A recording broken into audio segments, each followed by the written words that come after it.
Wow, this is an intimidating group. You should be up here.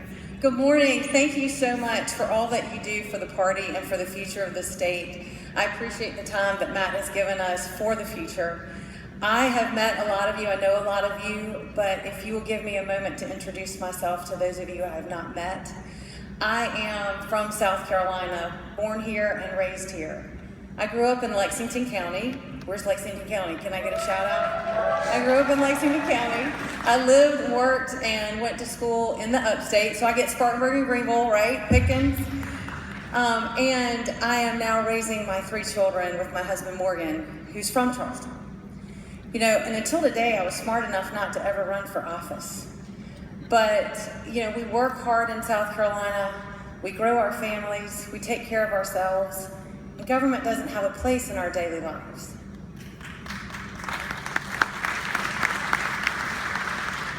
And I don't throw the word conservative around as a campaign slogan or as a label.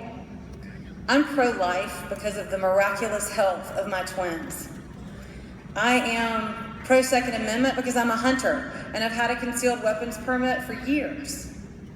I'm anti-union and I'm pro-jobs because I've seen firsthand what it means to people to lose their jobs, and I have seen firsthand what it means for families to keep them.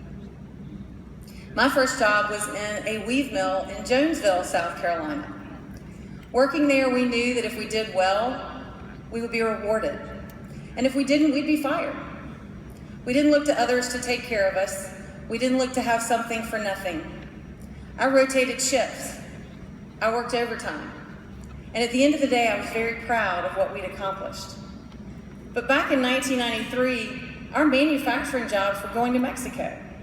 And my boss, Roger Milliken, encouraged me to go to law school.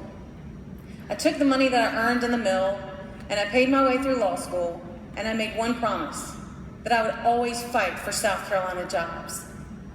I spent the next 20 years doing exactly that. I fought labor unions all over the United States. I advised Fortune 500 companies. I even served as your labor secretary. When Governor Haley asked me to defend South Carolina jobs from Washington and from the Obama administration, it made the AFL-CIO so angry that they sued me personally, individually, not just in my official capacity. But you know what? When we got finished with them, South Carolina jobs stayed here, and they grew. I was proud to protect and to serve this state. And before Governor Haley appointed me to Labor Secretary, I was busy doing what Southern women do. PTA mom, I was on the Boy Scout board, I was in the Museum of Arts, I was the Sunday school coordinator. Because quite frankly, I wasn't very active in politics because I didn't think politicians were very effective and some dishonest. But I think we all want the same things. We all want to be safe.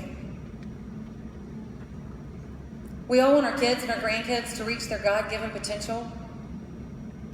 We want to make a good living and not have that good living wasted. And we want to do basically what we want to do unless it hurts someone else, right?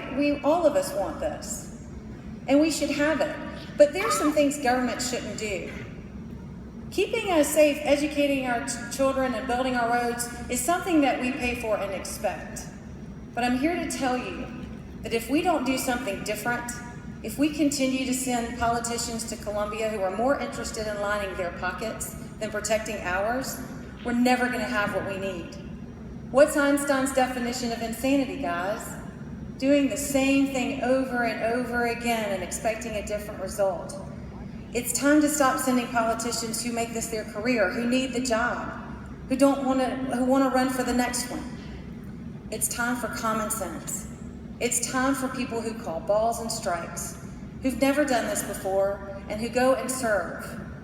It's time for an outsider who wants to drain the swamp, but has been on the inside just enough to actually know how to do it. I'm not running against anyone. I'm running for governor. I'm running for my kids and your kids. I'm running for our state. I'm running for our values. I'm running for the future. I'm Catherine Templeton, and I'm running for us. It's time for one of us to be a governor for us. Thank you very much for giving us this unprecedented time, and I look forward to earning your trust and your vote. Have a good afternoon.